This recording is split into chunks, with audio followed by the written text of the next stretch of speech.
Major news. After days on a razor's edge, Ukraine is now a nation at war. This appears to be the worst-case scenario. These are Ukrainian territories which are occupied today not by separatists but by Russian army. It's these kind of barrages that are forcing the Russians to withdraw. Liberation of our territories is significant. Russian Defense Ministry acknowledged their troops pulled back. They have left their mark. Now Ukraine can begin to recover its dead. Надіюсь на краще, ну хоча б поховати рідних.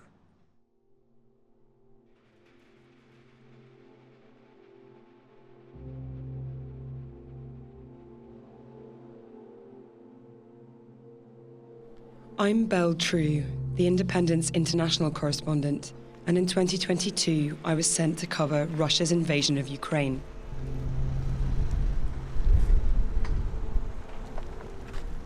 In April, after ferocious battles, Moscow's forces dramatically withdrew from around the Ukrainian capital. My team and I went to the areas that for weeks had been occupied by Russian soldiers. Without phone connection or internet, they had been completely cut off from the world. It was the first time any of us had had access to these towns and villages. Well, we're driving towards Bucha right now. It's about 25 kilometers west of the center of Kyiv. And here, Ukrainian officials say at least 300 people have been killed. In a kind of daze, we wandered through this man-made hellscape, talking to the few civilians left who were emerging from their homes.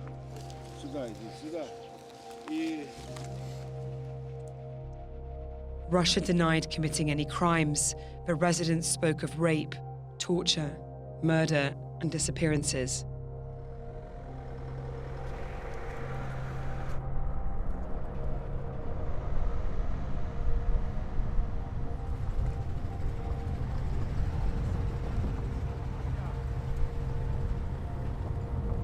On our way back from a day of reporting, we stumbled upon an abandoned Russian camp.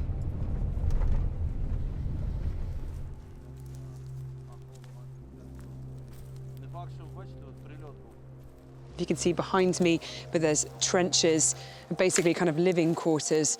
There's also burnt out armored cars everywhere and tanks. And also, unfortunately, just to the left of me is the remains of what the soldiers here say is a 16-year-old boy. His hands have been tied behind his back, his feet have been tied, and it's clear that he's been shot in the back. Over the last decade of covering conflict, for me, the most devastating legacy of any war has been the families left behind without answers. Those whose loved ones have been disappeared, vanished into jails, or killed. Those people who don't know what happened. Those who lack closure. Those presumably like the family of this young man. How many bodies are there like his in Ukraine, lost and unclaimed?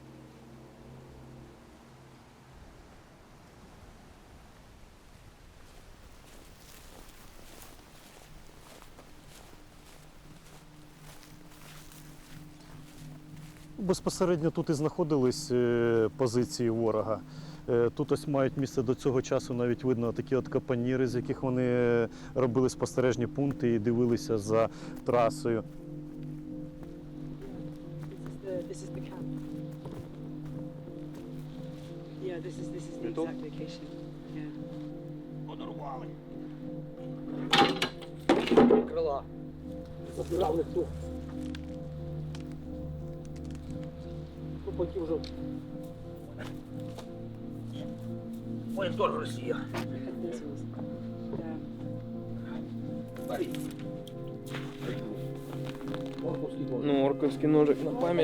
It's actually quite eerie to be back here in this Russian camp over half a year later. The area is still covered in belongings of those Russian soldiers, everything from military rations to broken ammunition boxes. The local Ukrainian police say they still don't know what happened here, specifically to the Ukrainian civilians who are clearly held in this area. And the sad truth is that they may never know.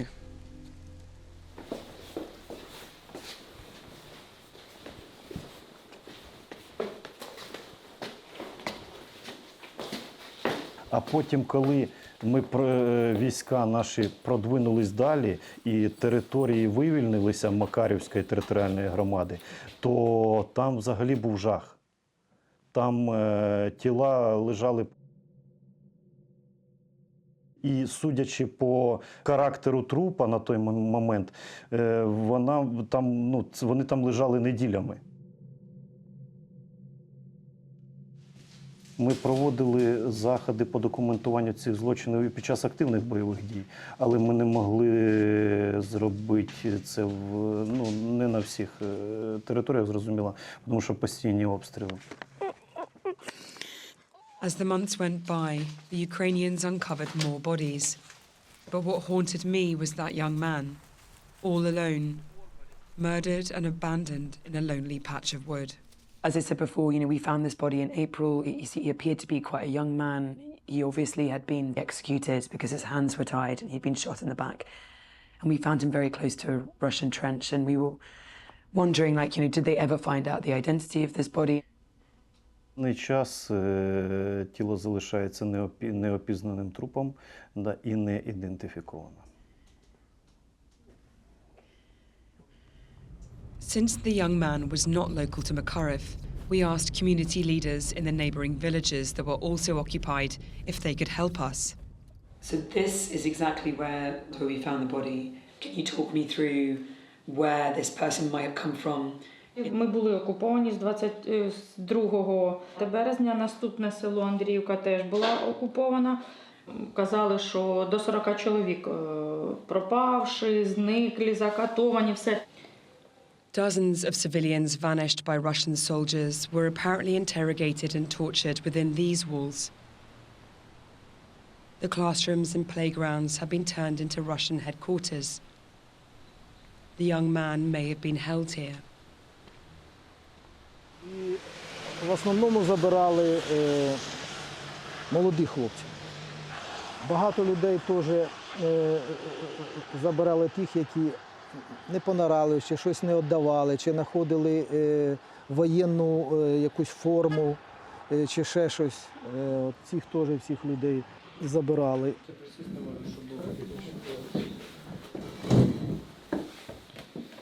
Кого я знаю місцевих мешканців, немає такої людини, яка схожа на це тіло. As we're talking to more and more people in this area, it's becoming apparent this is far more complicated than we ever could have imagined. There was Russian soldiers basically moving around prisoners that they'd taken from other areas of the country to this town we're in right now. There's also the problem of internally displaced people who fled to these kind of rural areas thinking it might be safer than the capital, and obviously that wasn't the case. So it's literally like trying to find a needle in the haystack.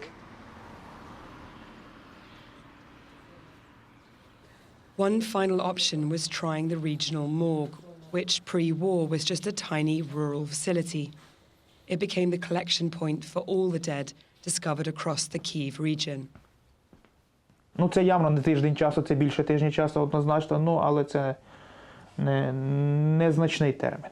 Чи безпосередньо... The forensic doctor didn't recognize the body.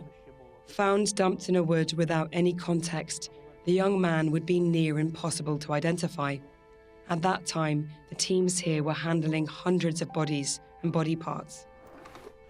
В Самотосі, в принципі, бувають випадки, коли відомі тіла можуть перепутати у зв'язку з тим, що мішки рвуться, документи розм'якають, і, відповідно, раніше встановлені люди можуть бути як не встановлені. Але був один випадок, коли в процесі якраз транспортування, доставки, перекладання цих тіл було здійснено така от маніпуляція.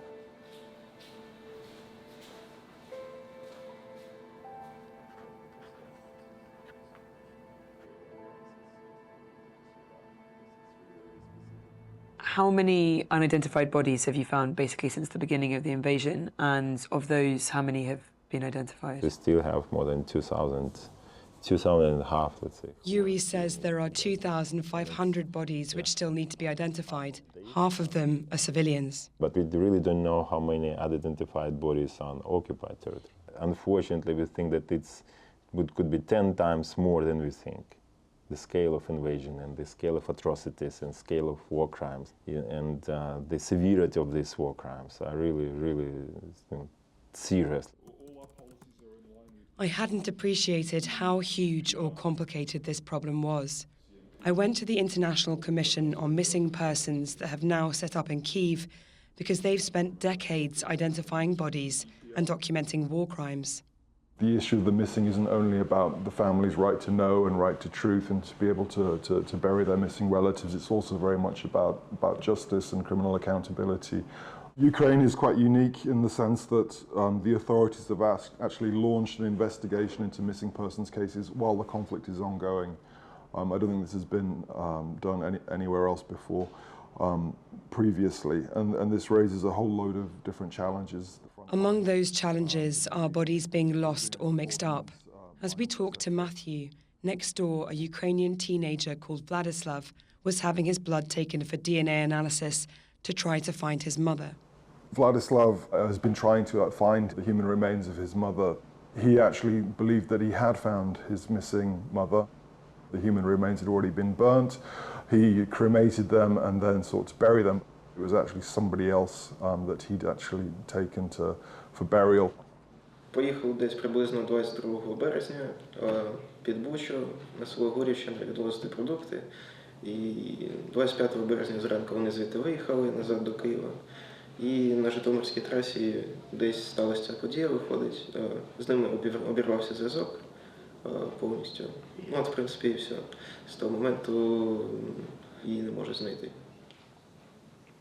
Так, у соцмережах виставляли об'яви, оголошення про розшук. Did he get any responses to it? No. Ну, там, скільки днів був, бачив, цілі фури трупів приїжджали, їх навіть не було де зберігати. І, можливо, там щось десь загубилось, щось не так підписали, ну, щось не туди відвезли. Ну, там нерозберіха, можна сказати, була дуже сильна. Vladislav only found out that he had cremated the wrong body because lawyers at this law firm called him out of the blue in the summer. So there was basically a body mix-up? Yeah, mix-up body. One of the lawyers had been looking for a relative called Oksenia, who was also killed by the Russians. It turns out the authorities had mistakenly given Vladislav Oksenia's body. Oksenia and her husband Maxim had tried to evacuate with their 6-year-old child and a female friend. The couple was shot by Russian soldiers before they could get to safety. So Maxim's uncle was showing us video footage apparently of the moment that Maxim was killed, which is how this whole investigation was started. So you can see this drone footage. It was just chance that a Ukrainian surveillance drone caught this moment. Maxim and Oksenia were desperately trying to flee Russian occupation along this road to Kyiv, which had become a major evacuation route. The couple did not realize Russian snipers were stationed on both sides of this motorway. Their car comes under fire. So this is the shooting, the moment of the shooting.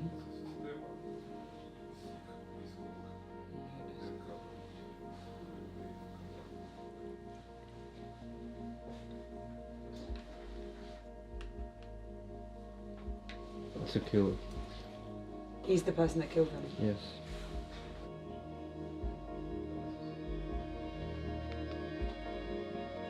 That's the boy, that's the son, right?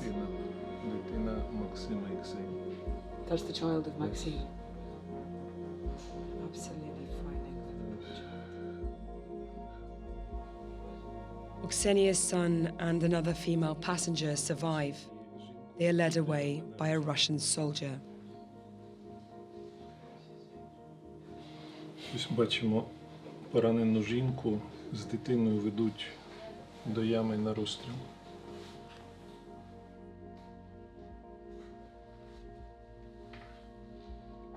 І для чогось відтаскують від машини. У машині знаходиться вбита Ксенія, дружина Максима.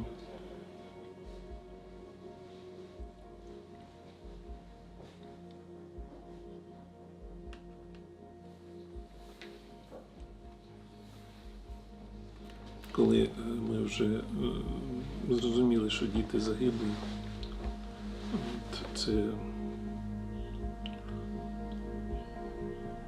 це дуже тяжка була історія їх розшукати.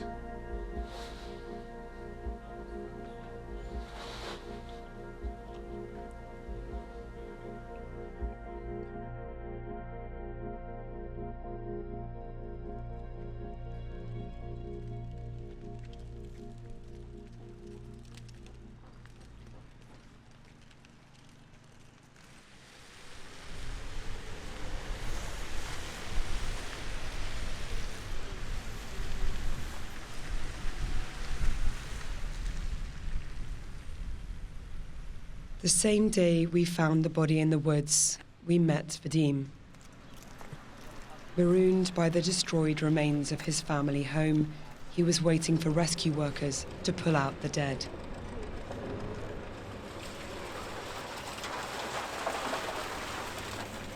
Надіюсь на краще, ну хоча б поховати рідних.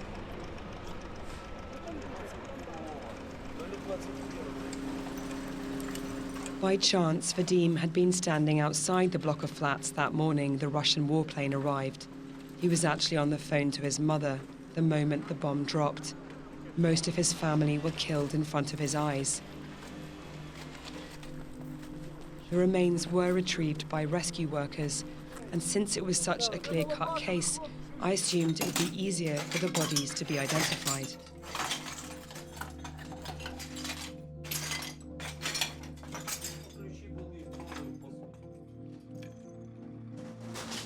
The process has been chaotic. At one point, Vadim was handed a bag of 4 severed arms to identify. The case was transferred between different districts, and it seems his initial file was lost. Тіла відвезли до різних моргів, там у 5 чи вроді в 5, в різних місцях. По-новому здавав також ДНК і по-новому давав свідчення, знову відкривали справу. І так, поки нічого не ясно, нікого заховати не вдалося.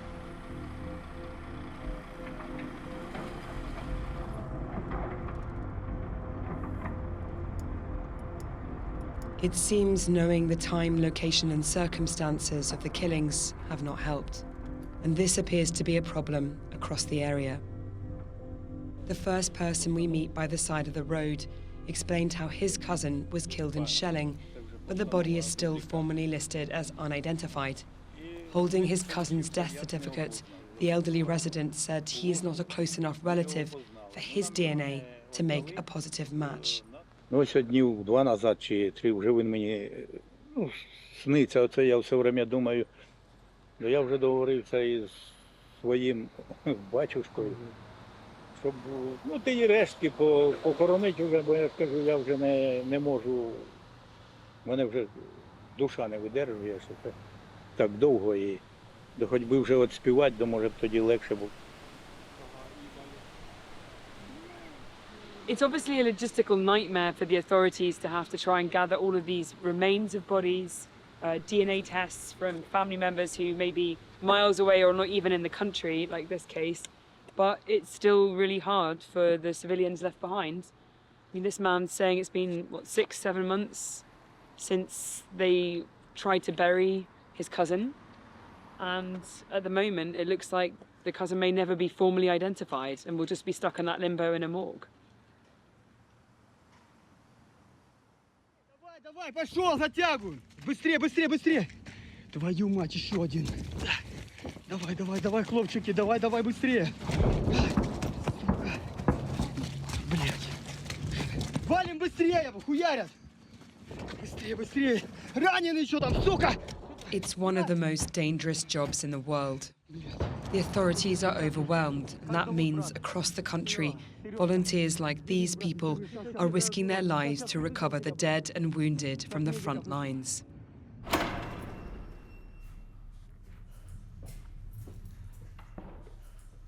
At full capacity, the morgues have to store the dead in railway carriages, refrigerated trucks, and shipping containers.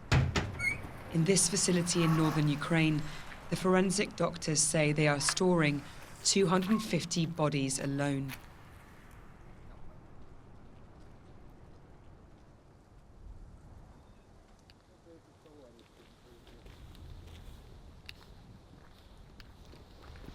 and the police are discovering more bodies every day. Before Russia's invasion in February, these officers would have been handling traffic violations and petty crimes. Now they are on the front line of war crime evidence gathering, and they're trying to reunite people with their missing loved ones.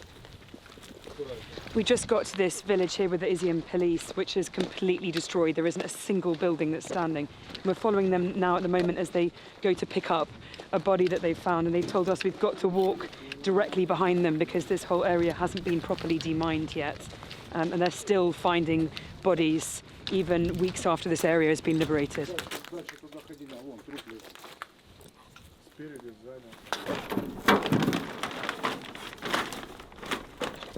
The police have told us that this man actually died in March. He was an elderly man who was disabled and unable to get to the basement in time when shelling happened. And that just highlights the problems of trying to retrieve the dead. He's been here lying outside his house for 8 months, and it's only now, in November, that the security forces were able to retrieve the body and bring them back to his loved ones for burial.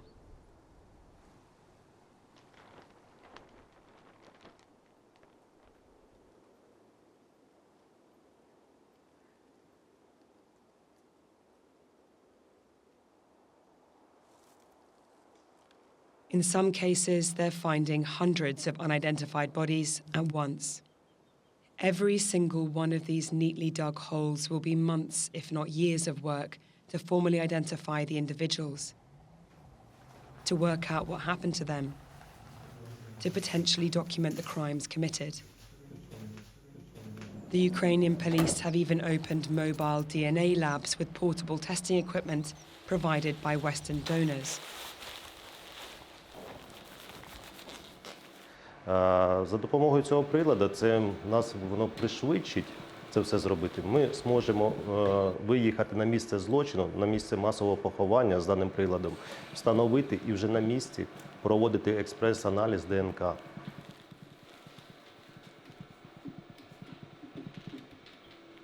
І за допомогою цього приладу ми більш швидко зможемо на протязі 24 годин встановити особу.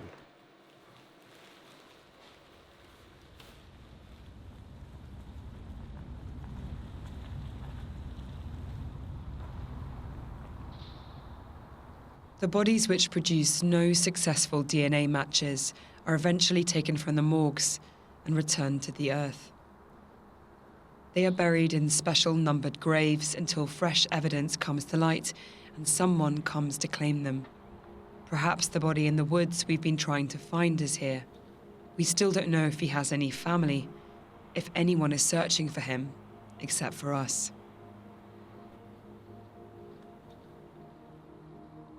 We've counted 78 graves in this site here in Bucha, and bar a single one of them that has a name, all of them are unidentified and numbered.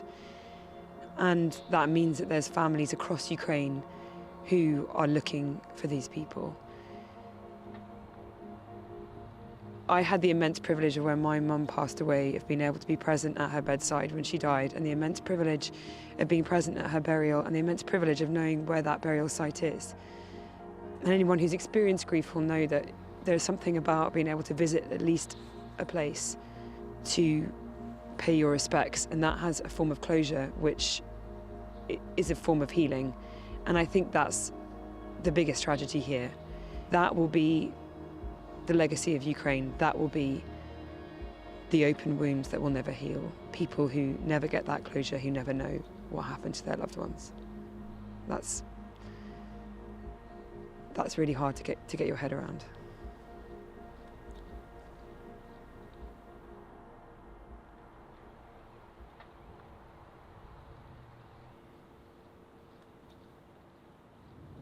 We're driving along the Zhytomyr highway right now. This was once nicknamed the Highway of Death. It was the main evacuation point for people trying to get out. A lot of people died on this highway at the time. They were shot by Russians or they were killed in shelling. Among them was Maxine and Oksana, and also, we believe, Vladislav's mother.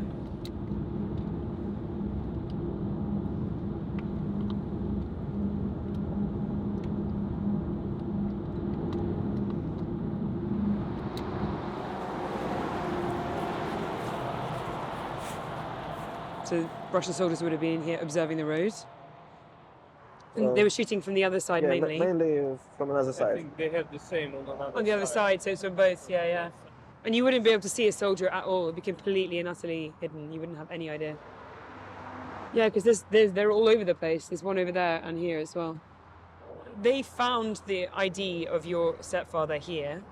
They have the car, but you still haven't been able to get hold of the body of your mother.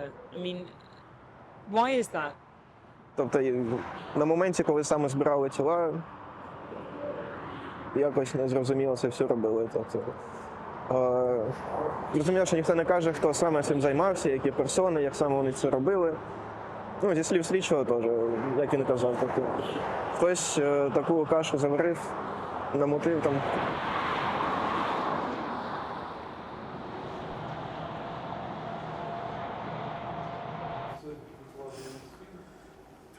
After months of no news, the law firm has agreed to help Vladislav locate his mother's body.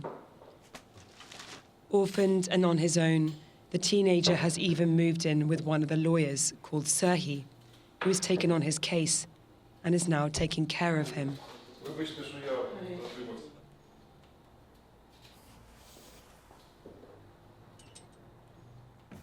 You have a hedgehog. Where is the hedgehog from? Тут, в Києві, купляв. He's so cute. What's the hedgehog's name? Юстя. Ustya? Stop it. He's so cute. He's very cute. He's quite spiky though.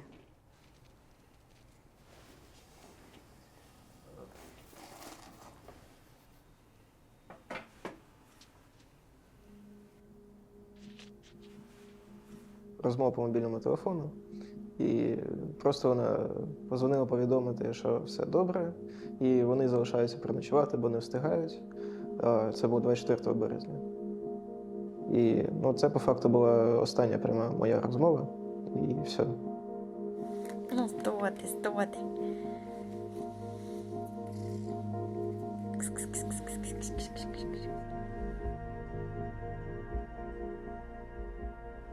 З'явились погані звички, бо до цього я, в принципі, взагалі ніколи не курив, майже не випивав.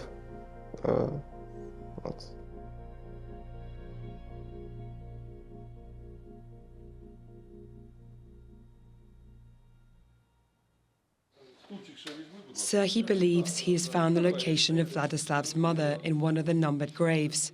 He thinks she's body number 500. They hope an exhumation will be imminent and then, in theory, there can be a DNA match.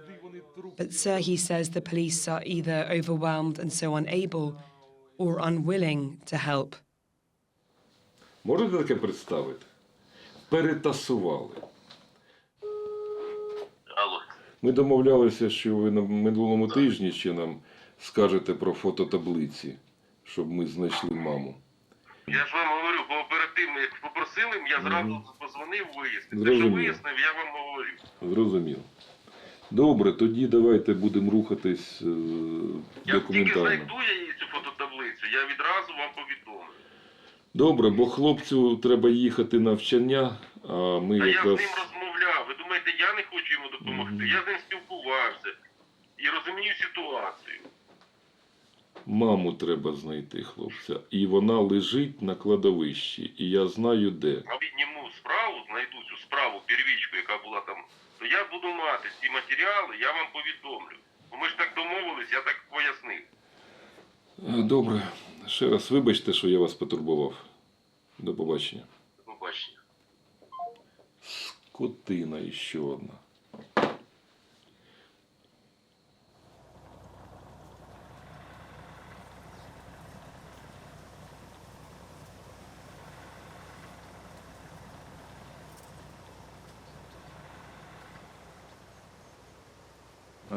Віддушина, хоч трошки я сюди, трохи, якось успокаююся, трохи віддаляюсь від того всього, трохи мені тут легше. The authorities have reopened Vadim's case file, But despite having the bodies of his relatives and his DNA, the investigators are yet to make a formal match. Коли я вдома, воно трошки починається депресія. Я теж почав буквально вчорашнього дня пити таблетки від депресантів. Тому що на самом деле воно важко.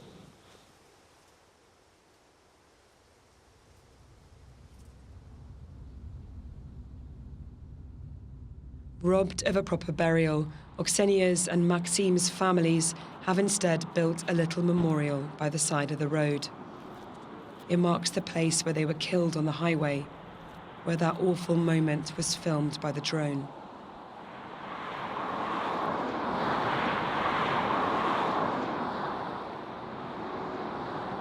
Тяжело всем, тяжело дальше. Как жить дальше без детей?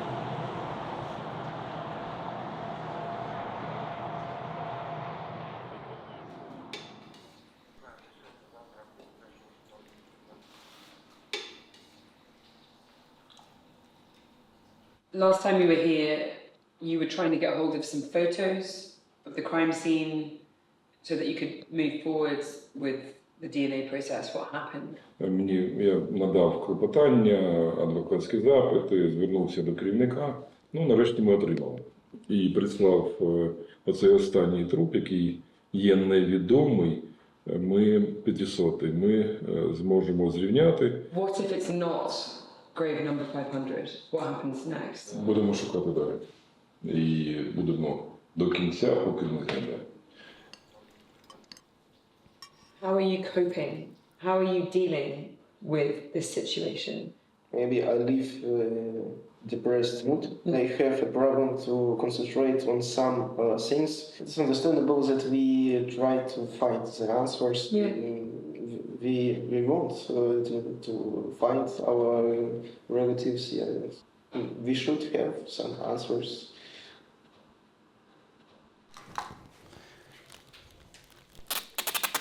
And it's not only about finding the missing. Ukraine and its international partners are building tens of thousands of potential war crime cases.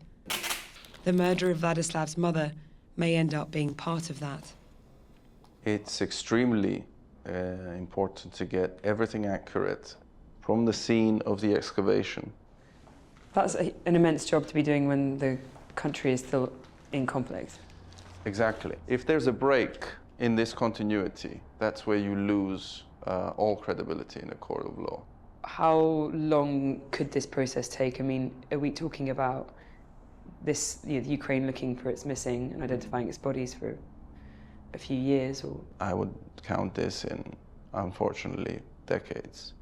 This problem will persist. Hopefully, the Ukrainian authorities and the international community could pour all its resources into this and make that, time even less. That's a hope.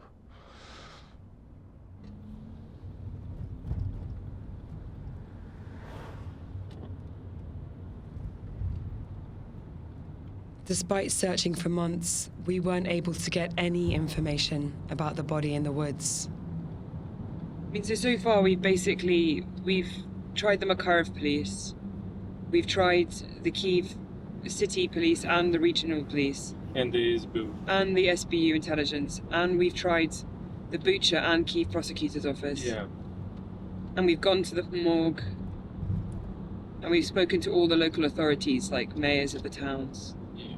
And we check all the villages around, we check everything, like, was asking all the people, maybe they know something, nobody's given any answers.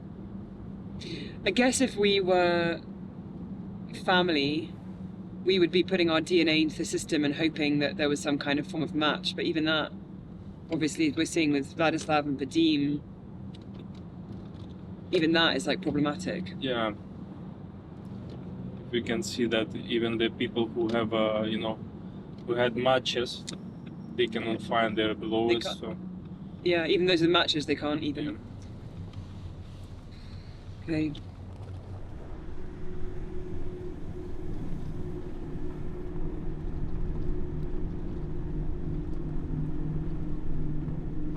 When we first stumbled upon this site in April and decided to dig into what had happened here, I don't think we had any idea just how difficult it was going to be to get answers.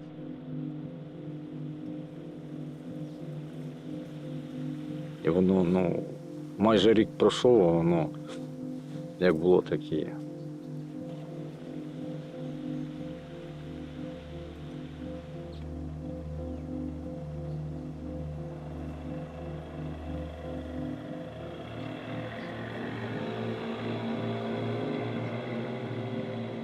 From what we know, this young man was likely not a local. We know that the Russians were trafficking civilians that they'd arrested in different parts of the country through this area. We know that they were targeting young men, and according to some locals, they had been forcing young men to dig trenches and then executing them. But for now, this young man remains just a body in the woods.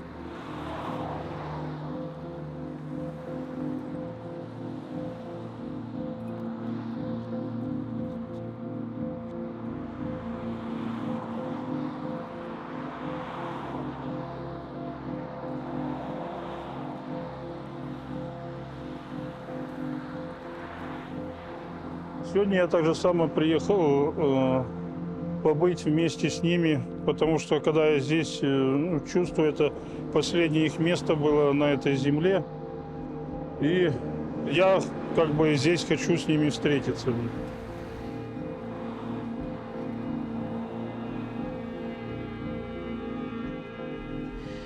Exploring his story has opened up a world that I didn't realize existed, despite the fact that I've been covering war for nearly 10 years. We met Vladislav, Serhiy, Vladimir. We learnt the story of Maxim, Oksana, and of course we followed Vadim through the process of this investigation. And for them, their lives have been irreparably torn apart by this war. And the lack of answers about what happened to their loved ones has meant that their lives are remaining on hold. Зрозуміло, що на деякий час, в принципі, життя зупиняють, поки якось це все не збереш докупи. That means that there are families across the whole of Ukraine who are looking for the people buried here. And I think that's what is the most devastating part of all of this. People like Vladislav who are desperately trying to do the most simple act of all, which is bury their loved ones.